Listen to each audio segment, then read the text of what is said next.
ಕೆಲವು ಸಿನಿಮಾ ಬರ್ತಾರೆ sir, song release ಮಾಡಬೇಕು ಅಥವಾ ಇನ್ನೊಂದೇನೋ ಮಾಡಬೇಕು ಅಂದಾಗಲೇ ನಮ್ಗೆ ಗೊತ್ತಾಗ್ಬಿಡುತ್ತೆ ಈ ಸಿನಿಮಾ ಓಡಲ್ಲ ಅಂತ. ಏನ್ ದುರಂಕಾರ ನೋಡು ಇವನ್ಗೆ, ಇವನು ಎದ್ದುಬಿಟ್ಟ ಅಂದ್ಬಿಟ್ಟು ನಾವ್ ಎದ್ದೊಳಕ್ ಹೋದ್ರೆ ನಮ್ಮನ್ನ ಇವನು ಬೇಡ ಅಂತ ಇದ್ದಾನೆ ಅಂತ. ಸುಮಾರು ಜನ ಡೈರೆಕ್ಟರ್ಗಳನ್ನ ಫಾಲೋ ಮಾಡಿ ಸೇಮ್ ಅವ್ರು ಏನ್ ಕಲ್ತಾರೆ ಅಂದ್ರೆ ಡೈರೆಕ್ಟರ್ಗಿರೋ ನಾಲೆಜ್ ಕಲಿಯಿಲ್ಲ, ಡೈರೆಕ್ಟರ್ಗಿರೋ ಹಾವಭಾವ ಕಲಿತಾರೆ, ಆಕ್ಷನ್ ಕಟ್ ಹಿಂಗ ನಮ್ ಅವ್ರ ಹಂಗೆ ಹೇಳೋದು. 220+ ಸಿನಿಮಾಗಳು ರಿಲೀಸ್ ಆಗಿದೆ ಸರ್. ಗೆದ್ದಿರೋದು 2 ಸಿನಿಮಾ, ಒಂದು ಕಾಂತಾರ ಬಿಟ್ರೆ ಒಂದು ಸೂ ಫ್ರಮ್ ಸೋ. ಇವತ್ತು ಸಿನಿಮಾದಲ್ಲಿ ಗ್ಲಾಮರ್ ನೋಡಕ್ ಆಗ್ತಾ ಇಲ್ಲ, ಬರೀ ಗ್ಲಾಮರೇ ಕಾಣ್ತಾ ಇದ್ದಾರೆ ಸರ್. ಗ್ಲಾಮರು ಕೆಲವು ವರ್ಷಗಳು ದಾಟಿದ್ಮೇಲೆ ಡಲ್ ಆಗ್ಬಿಡುತ್ತೆ, ಕತೆ ತುಂಬಾ ವರ್ಷ ನಿಲ್ಲುತ್ತೆ. ಅದಕ್ಕೆ ನಾವು ಇವತ್ತು ಬಂಗಾರದ ಮನುಷ್ಯ ಮಾತಾಡ್ತಾ ಇದ್ದೀವಿ. ಸುಮಾರು ಜನ ಪ್ರೊಡ್ಯೂಸರ್ಗಳಿಗೆ ರೈಟರ್ ಯಾರು, ಡೈಲಾಗ್ ರೈಟರ್ ಯಾರು, ಈ ಎರಡು ವ್ಯತ್ಯಾಸನೇ ಗೊತ್ತಿಲ್ಲ, ಮತ್ತೆ ಅವ್ರಿಗೆ ಬೆಲೆನೇ ಇಲ್ಲ. ಎಲ್ಲ ಒಂದ್ ಕಡೆಗೆ ಸ್ಟಾರ್ಗಳು ವರ್ಷಕ್ಕೆ ಎಲ್ಲಾ ಸ್ಟಾರ್ಗಳು 2-3 ಸಿನಿಮಾ ಮಾಡಿದ್ರೆ ಚಿತ್ರರಂಗದ ಸಂಖ್ಯೆನೂ ಜಾಸ್ತಿ ಆಗುತ್ತೆ, ಚಿತ್ರರಂಗದ ಮಾರುಕಟ್ಟೆ ಇನ್ನೊಂದ್ ಸ್ವಲ್ಪ ವಿಸ್ತಾರ ಆಗುತ್ತೆ. ಸೊ ಅವರೇ ಬರಲ್ಲ, ಹೊಸಬ್ರು ಯಾಕೆ ಬರಬಾರ್ದು ಅನ್ನೋದು ಪ್ರಶ್ನೆ. ಹೊಸಬ್ರು ಬರೋದ್ ತಪ್ಪಿಲ್ಲ, ಓಕೆ. ಆದ್ರೆ ಪೂರ್ವ ತಯಾರಿ ಇಲ್ಲದೆ ತಯಾರಿ ಇಲ್ದಿರ ಬಂದು ನಾವ್ ಎಲ್ಲಾ ಮಾಡಿದ್ವಿ ಏನೂ ಆಗ್ಲಿಲ್ಲ ಅಂತ ನೊಂದ್ಕೊಳ್ಳೋದ್ ತಪ್ಪು. ಆ ಪೂರ್ವ ತಯಾರಿ ಅನ್ನೋದು ಏನು ಅಂತ ಕಂಡಿಡ್ಕೋಬೇಕಲ್ವಾ ಮೊದ್ಲು. ಈಗ ಎಲ್ಲೋ ಒಂದ್ ಕಡೆಗೆ ತಯಾರಿ ಮಾಡ್ಕೊಂಡು ಬಂದವರು ಸಿನಿಮಾ ನೋಡಿ ಸೆಲ್ಫ್ ಅಲ್ಲಿ ವಿಡಿಯೋ ಮಾಡಿ ಗೋಗರಿತಾರೆ, ಇದಕ್ಕೇನ್ ಹೇಳ್ತೀರಾ? ಅದೆಲ್ಲ ನೋಡಿದಾಗ ತುಂಬಾ ನನಗೆ ಅಳು ಬರುತ್ತೆ ಸರ್, ತುಂಬಾ ಬೇಜಾರಾಗತ್ತೆ. ಯಾಕೆ ಪಾಪ ಇಷ್ಟು ಒದ್ದಾಡ್ತಾರೆ ಇವರೆಲ್ಲ.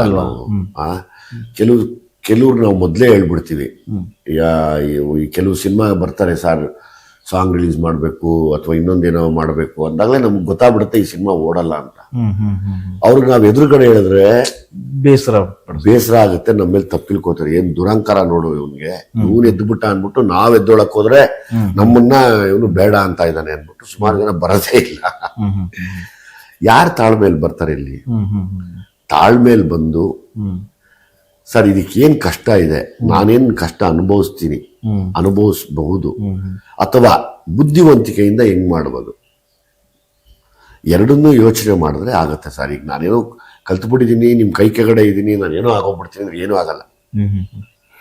ಉದ್ಯಮಕ್ಕೂ ಏನು ಲಾಭ ಇಲ್ಲ. ಆತರ ಸುಮಾರು ಜನ ಡೈರೆಕ್ಟರ್ಗಳನ್ನ ಫಾಲೋ ಮಾಡಿ ಸೇಮ್ ಅವ್ರು ಏನ್ ಕಲ್ತಾರೆ ಅಂದ್ರೆ ಡೈರೆಕ್ಟರ್ಗಿರೋ ನಾಲೆಜ್ ಕಲಿಯಿಲ್ಲ, ಡೈರೆಕ್ಟರ್ಗಿರೋ ಹಾವಭಾವ ಕಲಿತಾರೆ, ಆಕ್ಷನ್ ಕಟ್ ಹಿಂಗ ನಮ್ ಅವ್ರ ಹಂಗೆ ಹೇಳೋದು ಅಂತ. ಆದ್ರೆ ಅವ್ರ ತಲೆಯಲ್ಲಿ ಏನಿದೆ ಅಂತ ನಿಮ್ಗೆ ಇನ್ನ ಯೋಚನೆ ಮಾಡಿರೋದ ನೀವು? ಕರೆಕ್ಟ್. ಅವ್ರು ಎಷ್ಟು ಅನುಭವಿಸಿ ಆಕ್ಷನ್ ಹೇಳ್ತಾರೆ ಅನ್ನೋದು ಗೊತ್ತಿಲ್ಲ ನಿಮ್ಗೆ. ಅವ್ರ ಜೊತೆ ಇದ್ದೇ 1 ವರ್ಷ 2 ವರ್ಷ ಅನ್ನೋ ಕಾರಣಕ್ಕೆ ಹೋಗಿ ಡೈರೆಕ್ಟ್ ಆಗಿ ಆಕ್ಷನ್ ಕಟ್ ಹೇಳ್ತಾ ಇದ್ದೀರಾ ನೀವು. ಇದು ಬೇಡ. ಆ ಆಕ್ಷನ್ ಅನ್ನೋದು ನಿಮ್ಮ ಮನಸಾರೆ ನಿಮ್ಮ ಹೃದಯದಿಂದ ನೀವು ನೊಂದು ಏನ್ ಹೇಳಕ್ ಹೊರಟಿದ್ರು ಅದು ಬರ್ಬೇಕು. ಆಕ್ಷನ್ ಅಂತ ಬಂದಾಗ್ಲೇ ಅದು ಮಜಾ ನೋಡೋದಕ್ಕೆ. ಕರೆಕ್ಟ್. ಆಮೇಲೆ ಗೆಲುವಿನ ಸೂತ್ರ ಯಾರಿಗೂ ಗೊತ್ತಿಲ್ಲ ಸರ್, ನನಗೂ ಕೂಡ ಗೊತ್ತಿಲ್ಲ. ಪ್ರಯತ್ನಗಳಲ್ಲಿ ಅಲ್ಲ, ಆದ್ರೂ ನಿಮ್ಗೆ ಸೂತ್ರ ಗೊತ್ತಿದೆ. ಯಾಕಂದ್ರೆ ಸಲಗ ನೋಡ್ಕೊಂಡ್ ಬಂದ್ವಿ, ಇನ್ನೊಂದ್ ನೋಡ್ಕೊಂಡ್ ಬಂದ್ವಿ, ಭೀಮಾ ನೋಡ್ಕೊಂಡ್ ಬಂದ್ವಿ, ಗೆಲ್ತಾ ಇದೀರಿ. ಅದು ನಾನು ಪ್ರತಿ ಸರಿ ಪ್ರಯತ್ನ ಅಂತಾನೆ ಹೇಳಿದೀನಿ. ನನ್ನ ಪ್ರಯತ್ನ ಮಾಡಿದೀನಿ, ನಿಮ್ಮ ಆಶೀರ್ವಾದ ಇರ್ಲಿ ಅಂತ ಮಾತ್ರ ಕೇಳ್ತೀನಿ ಯಾವಾಗ್ಲೂ ಹೊರತು ನಾನೇನೋ ಮಾಡ್ಬಿಟ್ಟಿದ್ದೀನಿ, ಪ್ರೂವ್ ಮಾಡ್ತೀನಿ ಬನ್ನಿ ನಾನು ಯಾವತ್ತೂ ಕರೆದಿಲ್ಲ, ಯಾರು ಕರೆಯೋದು ಇಲ್ಲ ಸರ್. ನಾನು ಏನೇ ಮಾಡಿದ್ರು ಪ್ರಯತ್ನ ಪಟ್ಟಿದ್ದೀನಿ. ಈ ಪ್ರಯತ್ನಕ್ಕೆ ಪ್ರತಿಫಲ ಸಿಗ್ಲಿ, ಹಾರ್ಡ್ ವರ್ಕ್ ಮಾಡಿದೀನಿ. ನಿಮ್ಮ ಆಶೀರ್ವಾದ ಸದಾ ನಮ್ಮ ಮೇಲೆ ಇರ್ಲಿ. ಕನ್ನಡದ ಚಿತ್ರೋದ್ಯಮ ಬೆಳೆಯುತ್ತೆ, ಕನ್ನಡ ಚಿತ್ರಗಳು ಬೆಳೆಸಬಹುದು ಅನ್ನೋ ಆಸೆಯಲ್ಲೇ ನಾನು ಯಾವತ್ತೂ ರಿಕ್ವೆಸ್ಟ್ ಮಾಡಿದ್ದೀನಿ. ನಿಮ್ ಪ್ರಕಾರ ಸಿನಿಮಾ ಅಂದ್ರೆ ಅದ್ದೂರಿ ಬಜೆಟ್ಟೇ ಆಗ್ಬೇಕಾ ಅಥವಾ ಕತೆ ಆಗ್ಬೇಕು? ಇಲ್ಲ, ಕತೆ ಆಗ್ಬೇಕು. ಅದ್ದೂರಿ ಬಜೆಟ್ ಕೆಲವು ಸತಿ ಬೇಕಾಗತ್ತೆ, ಅದ್ದೂರಿ ಬಜೆಟ್ ಬೇಡ ಅಂತ ನಾನು ಹೇಳ್ತಾ ಇಲ್ಲ.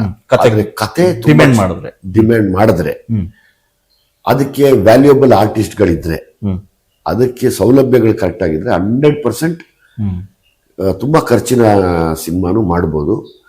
ಅದಕ್ಕೂ ಕೂಡ ಕತೆ ಚೆನ್ನಾಗಿರ್ಬೇಕು. ಕರೆಕ್ಟ್. ಅದು ಮತ್ತೆ ಅಗೇನ್ ನೀವು ಹೌದು. ನಾನು ಬಜೆಟ್ ನ ಯಾವತ್ತು ಇಷ್ಟಪಡಲ್ಲ. ಕತೆ ಸಕ್ಕದಾಗಿದ್ಯಾ, ನಾನು ಕನ್ವೆ ಮಾಡ್ತೀನಾ, ಇದರಿಂದ ಇನ್ಫಾರ್ಮೇಶನ್ ಇಂದ ಎಂಟರ್ಟೈನ್ಮೆಂಟ್ ಇದೆಯಾ, ನಾನು ಮಾಡ್ತೀನಿ.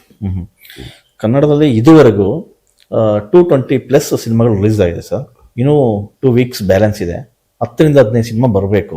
ಅಲ್ಲಿಗೆ 235+ ಆಗ್ತದೆ ಸಿನಿಮಾ. ಗೆದ್ದಿರೋದು 2 ಸಿನಿಮಾ, ಒಂದು ಕಾಂತಾರ ಬಿಟ್ರೆ ಒಂದು ಸೂ ಫ್ರಮ್ ಸೋ. ಅದು ನಿಮ್ಗೆ ಗೊತ್ತು. ಹೌದೌದು, 2 ಸಿನಿಮಾಗಳು. ಇನ್ಯಾವ ಸಿನಿಮಾಗಳು ಹೇಳ್ಬಿಡಿ ನೋಡೋಣ ನೀವೇ. ಇಲ್ಲ, ಯಾವ್ದು ಇಲ್ಲ ಅಲ್ವಾ? ಇವೆರಡು ಸಿನಿಮಾ ತುಂಬಾ ನಿರೀಕ್ಷೆಯ ಸಿನಿಮಾ ಯಾವ್ದಾಗಿತ್ತು? ಕಾಂತಾರ ಆಗಿತ್ತು. ಹೌದು, ನಿರೀಕ್ಷೆಯ ಗೆಲುವು. ಹಾರ್ಡ್ ವರ್ಕ್ ಮಾಡಿದ್ದಾರೆ. ಎಸ್, ಅದು ಅಲ್ವಾ? ನಿರೀಕ್ಷೆ ಈಗ ರಿಷಬ್ ಶೆಟ್ಟರ್ ಕೂಡ ಹಾ. ಸುಮ್ಮನೆ ನಾನೇನೋ ಕಾಂತಾರ ಮಾಡ್ಬಿಟ್ಟೆ ಅನ್ಬಿಟ್ಟು ಇನ್ನೊಂದು ಕಾಂತಾರ ಮಾಡೋದಕ್ಕೆ ಹೋಗ್ಲಿಲ್ಲ ಅವರು ವರ್ಷಾನ್ಗಟ್ಲೆ ತಪಸ್ ಮಾಡಿದಾರೆ ಅದಕ್ಕೆ. ಆ ತಂಡ ಕಟ್ಕೊಂಡು ತಪ್ಪೇನು ಸರಿ ಏನು ಏಳು ಬೀಳು ಅವರು ಒಬ್ಬ ಹೀರೋ ಎಷ್ಟು ಕಷ್ಟ ಪಡ್ಬೇಕು ಅಂತ ನನಗೆ ಗೊತ್ತು ಒಂದು ಸಕ್ಸಸ್ ಕೊಡಕ್ಕೆ. ಅದನ್ನ ರಿಷಬ್ ಶೆಟ್ಟರ್ ಮಾಡಿದ್ದಾರೆ. Correct. ಆ ಮಾಡಿದಕ್ಕೆ ಅದು ಇವತ್ತು ಪ್ರತಿಫಲ ಸಿಕ್ಕಿರೋದು. ಓಕೆ ಸೂ ಫ್ರಮ್ ಸೋ ಯಾರು ಇಲ್ಲ, ಎಲ್ಲ ಹೊಸಬ್ರು. ಹೌದು, ಹೊಸಬರು ರಾಜ್ ಬಿ ಶೆಟ್ಟರು ಅವರು ತುಂಬಾ ಕಷ್ಟಪಟ್ಟಿದ್ದಾರೆ. ಅದಕ್ಕೆ ಆ ಬರವಣಿಗೆನ ಹಂಗೆ ಸೂಕ್ಷ್ಮೆಯಲ್ಲಿ ನೋಡಿ ಆಚೆ ಬಿಟ್ಟಿದ್ದಾರೆ. ಕರೆಕ್ಟ್. ರಾಜ್ಬಿ ಶೆಟ್ಟಿ ವರ್ಕ್ ಆಗಿತ್ತು ಅಲ್ಲಿ ಅಲ್ವಾ? ನಿಜ. ಆ, ಎರಡರಿಂದನೂ ಹಾರ್ಡ್ ವರ್ಕ್ ಇದೆ ಅಲ್ವಾ? ಇಬ್ರು- ಎರಡು ಇದೆ. ಹಾ, ನೋಡಿ, hard work ಆಮೇಲೆ ಇನ್ನೊಂದು ಇಬ್ರು ವಿದ್ಯಾವಂತರಲ್ವಾ? ಹೌದು. ಇಬ್ರು ವಿದ್ಯಾವಂತರ ಜೊತೆ ಸೇರಿದಾರಲ್ವಾ? ವಿದ್ಯಾವಂತರೇ ಕೂತ್ ಮಾಡೋದಲ್ವಾ ಸರ್? ಈಗ ಒಂದು ಕಾಲ, ಈಗಿನ ಕಾಲ ಒಂದಿದೆ. ಸಿನಿಮಾಗೆ ನಿಮಗೆ common sense, basic knowledge, education ಇಲ್ಲ ಅಂದ್ರೆ ನೀವು ಸಿನಿಮಾ ಮಾಡೋಕ್ಕಾಗಲ್ಲ. ಮಾಡಕ್ ಸಾಧ್ಯನೇ ಇಲ್ಲ. ಕರೆಕ್ಟ್. ಇಷ್ಟನ್ನು ಇಟ್ಕೊಂಡು ಮಾಡಬೇಕು. ಹಂಗಂದ್ಬಿಟ್ಟು ಕೆಲವ್ರು ಹೇಳ್ತಾರೆ ಇಲ್ಲ ಅವ್ರು ಕಡಿಮೆ ಓದಿದ್ರು, ಇವ್ರು ಕಡಿಮೆ ಓದಿದ್ರು, ಅವ್ರು ಬರ್ಲಿಲ್ವಾ? ಇಲ್ಲ, ಯಾರು ಕಡಿಮೆ ಓದಿದ್ರೋ ಅವ್ರ ಅನುಭವಗಳು ಜಾಸ್ತಿ ಇತ್ತು. ಹಿಂದೆ ಸಿನಿಮಾಗಳಿಗೆ ಒಂದು ಸಿದ್ಧ ಸೂತ್ರ ಅಂತ ಇತ್ತು. ಈಗ ಸಿದ್ಧ ಸೂತ್ರ ಅನ್ನೋದೇ ಮಾಯ ಆಗಿದೆ. ಸೊ ಯಾವ್ದು?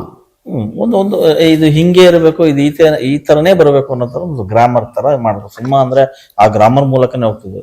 ಇವತ್ತು ಸಿನಿಮಾದಲ್ಲಿ ಗ್ರಾಮರ್ ನೋಡಕ್ ಆಗ್ತಾ ಇಲ್ವಾ? ಬರೀ ಗ್ಲಾಮರೇ ಕಾಣ್ತಾ ಇದಾರೆ ಸರ್. ಗ್ಲಾಮರು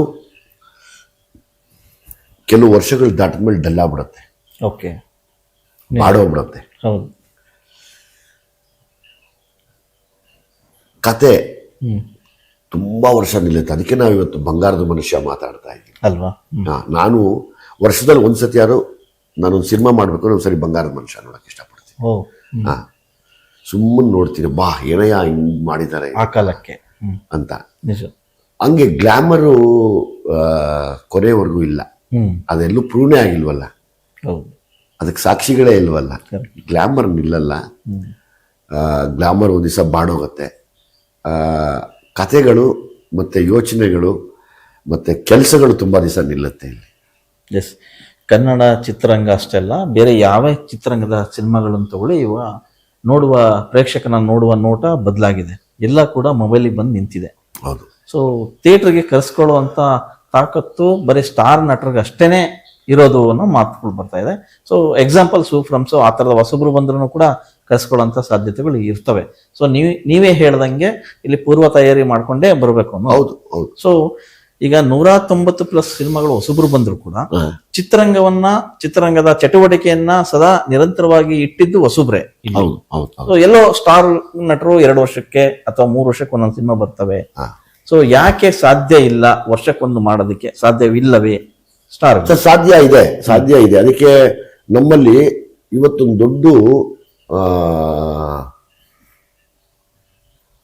ಒಂದು ಶಾಪ ಅಂತ ಕರಿಬೋದು. ಯಾವಕ್ಕೆ ಶಾಪ ಹೇಳ್ತೀನಿ. ಇನ್ನೊಂದು ತಮಾಷೆ ಅಂತ ಕೂಡ ಕರಿಬೋದು. ಇಲ್ಲಿವರೆಗೂ ಸುಮಾರು ಜನ ಪ್ರೊಡ್ಯೂಸರ್ಗಳಿಗೆ ರೈಟರ್ ಯಾರು, ಡೈಲಾಗ್ ರೈಟರ್ ಯಾರು, ಈ ಎರಡು ವ್ಯತ್ಯಾಸನೇ ಗೊತ್ತಿಲ್ಲ. ಯಾರ್ಯಾರು ಏನೇನು ಮಾಡ್ಬೇಕು ಅದು ಮಾಡಿದ್ರೆ ಚೆನ್ನಾಗಿ. ಅಲ್ಲ, ಆ ವ್ಯತ್ಯಾಸ ಗೊತ್ತಿಲ್ಲ. ಮತ್ತೆ ಅವ್ರಿಗೆ ಬೆಲೆನೇ ಇಲ್ಲ. ಅವ್ರಿಗೆ ಬೆಲೆ ಇಲ್ಲ. ಒಬ್ಬ ಡೈಲಾಗ್ ರೈಟರ್ ಅಂದ್ರೆ ಬೆಲೆ ಇಲ್ಲ. ಫಸ್ಟ್ ಆಫ್ ಆಲ್ ರೈಟರ್ ಬೆಲೆನೇ ಇಲ್ಲ. ರೈಟರ್ ಅಂದ್ರೆ ಬೆಲೆ ಇಲ್ಲ. Correct, exactly. ಇದು ಎಲ್ಲರೂ ಒಪ್ಕೊಳ್ಬೇಕಾದ ಮಾತೆ. ಆಯ್ತಾ ಸರ್? ಯಾವತ್ತು ನೀವು ರೈಟ್ರು ಅಂದ್ರೆ ಯಾರು, ಆತನ ಕೆಲಸ ಏನು, ಡೈಲಾಗ್ ರೈಟರ್ ಅಂದ್ರೆ ಯಾರು, ಆತನ ಕೆಲಸ ಏನು, ಸ್ಕ್ರೀನ್ ಪ್ಲೇ ರೈಟರ್ ಅಂದ್ರೆ ಯಾರು, ಆತನ ಕೆಲಸ ಏನು. ಎಲ್ಲರಿಗೂ ಬದುಕೋದಿಕ್ಕೆ ದುಡ್ಡು ಬೇಕು. ಆ ದುಡ್ಡನ್ನ ನೀವು ಕೊಡಬೇಕು ಅಲ್ವಾ? ಇವತ್ತು ನೀವು ನಿಮ್ಮ ಮಕ್ಕಳಿಗೆ ಬ್ರಾಂಡೆಡ್ ಕೊಡಿಸ್ತೀರ ಅನ್ನೋದೇ ಆದ್ರೆ ಆ ಥರ ವಿದ್ಯಾವಂತರನ್ನ ನೀವು ಇಟ್ಕೊಂಡಾಗ ಮಾತ್ರ ಮುಂದೆ ಬರಕ್ ಸಾಧ್ಯ ನಮ್ಮ ಕನ್ನಡ ಚಿತ್ರರಂಗ. ಕೆಲವರಿಗೆ ಗೊತ್ತೇ ಇಲ್ಲ ಅದು.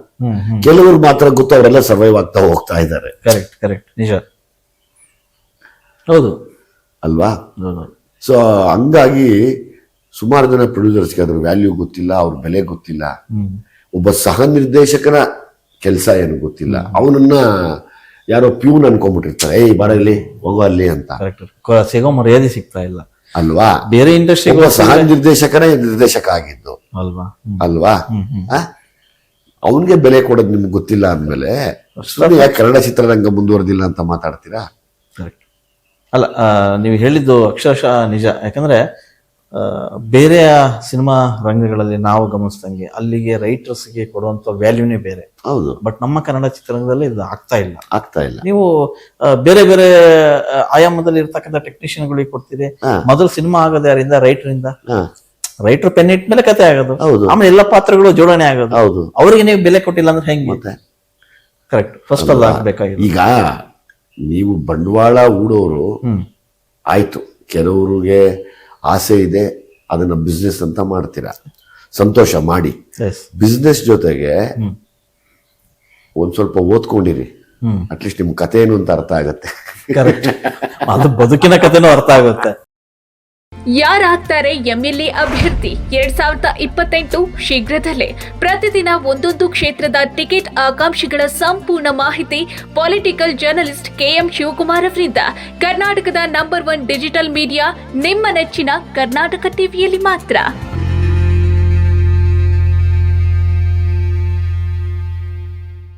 ದೇಹದಲ್ಲಿ ಬ್ಯಾಡ್ ಕೊಲೆಸ್ಟ್ರಾಲ್ ಜಾಸ್ತಿ ಆದಾಗ ಹಾರ್ಟ್ ಅಟ್ಯಾಕ್ ಆಗೋ ಚಾನ್ಸಸ್ ಜಾಸ್ತಿ. ಇತ್ತೀಚೆಗಂತೂ ಸಿಕ್ಕಾಪಟ್ಟೆ ನ್ಯೂಸ್ನ ಕೇಳ್ತಾನೆ ಇದ್ದೀವಿ. ಸೊ ಬ್ಯಾಡ್ ಕೊಲೆಸ್ಟ್ರಾಲ್ನ ಕಮ್ಮಿ ಮಾಡೋದಕ್ಕೆ ಉತ್ತಮವಾದ ಆಹಾರ ತುಂಬ ಇಂಪಾರ್ಟೆಂಟು. ಜೀನಿ ಸ್ಲಿಮ್ ಯೂಸ್ ಮಾಡಿ. ಕರೆಕ್ಟ್. ಜೀನಿ ಸ್ಲಿಮ್ನಲ್ಲಿರುವಂತಹ ಎಷ್ಟೋ ಆಹಾರ ಧಾನ್ಯಗಳು ಕೊಲೆಸ್ಟ್ರಾಲ್ ಲೆವೆಲ್ನ ಕಮ್ಮಿ ಮಾಡೋದಕ್ಕೆ ಹೆಲ್ಪ್ಫುಲ್ ಆಗುತ್ತೆ. ಸೊ ಹೆಲ್ದಿ ಆಗಿರಿ, ಜೀನಿ ಸ್ಲಿಮ್ನ ಯೂಸ್ ಮಾಡಿ.